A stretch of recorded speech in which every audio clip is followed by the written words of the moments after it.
Let's talk about one of the most important climbs in any academic career, the journey from lecturer to senior lecturer. It's a huge leap, and today we're going to map out the path to that summit. This quote right here, it nails the core idea perfectly. See, the promotion isn't just about a new title on your door. It's a fundamental change in your role. You go from establishing your own voice to amplifying the voices of everyone around you through real leadership. So, what does that actually look like in practice? A senior lecturer is a pillar in their department. It's no longer enough to just be excellent on your own. Now, it's all about showing a sustained, tangible impact. That's the credential you really need to build. All right, so the big question is, how do you prove you're ready to be that amplifier? Well, in this explainer, we're going to break it all down into 5 key pillars. Think of this as your guide to scaling one of the most important summits of your entire career. First up, the absolute foundation, your research.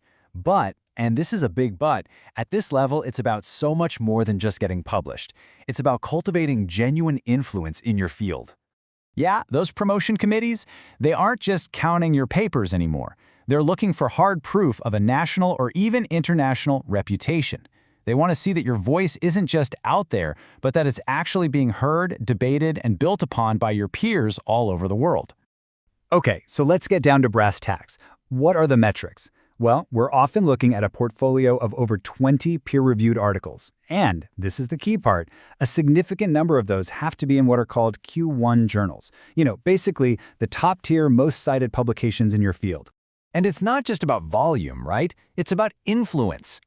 That's where something like the H-index comes in, with a typical benchmark sitting somewhere in that 15 to 20 range. Put simply, it's a score that shows other scholars aren't just reading your work, they're citing it, they're using it, they're building on it.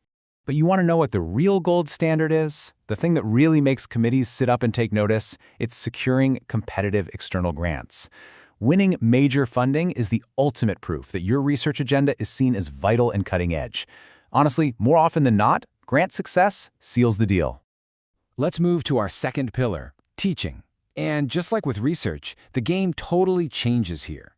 The journey is all about evolving from being an excellent instructor in your own classroom to becoming a leader who shapes the curriculum for everyone. And you've got to show this progression. You start by mastering your craft, of course. But then, you step up and take on bigger responsibilities, like coordinating a whole degree program. After that, you're expected to drive innovation, and finally, to mentor junior colleagues, helping them become better teachers. In today's super competitive academic world, having a formal credential to prove your teaching leadership is a massive advantage. And that's exactly where something like the Senior Fellowship of the Higher Education Academy, or SFHEA, comes into play. And this is such a critical distinction. Getting an SFHA is not just a pat on the back saying, hey, you're a great teacher. No, it is formal, powerful recognition that you make other people better teachers. And that is what real academic leadership looks like. Okay, our third pillar. This one is huge. We're talking about one of the most defining responsibilities of seniority, supervising and developing the next generation of researchers. This is where you truly start to build your legacy. So what does a strong supervisory record look like? Well, it starts with successful completions for sure. But it's also about building a PhD pipeline, a thriving little research group. And here's the kicker. It's about your students' success. Are they publishing well? Are they landing prestigious jobs? Their success is a direct reflection of your mentorship. Pillar 4 takes us out of our own labs and classrooms and into what's known as academic citizenship. Senior lecturers are expected to be part of the engine room of the university, contributing to how the whole place is run.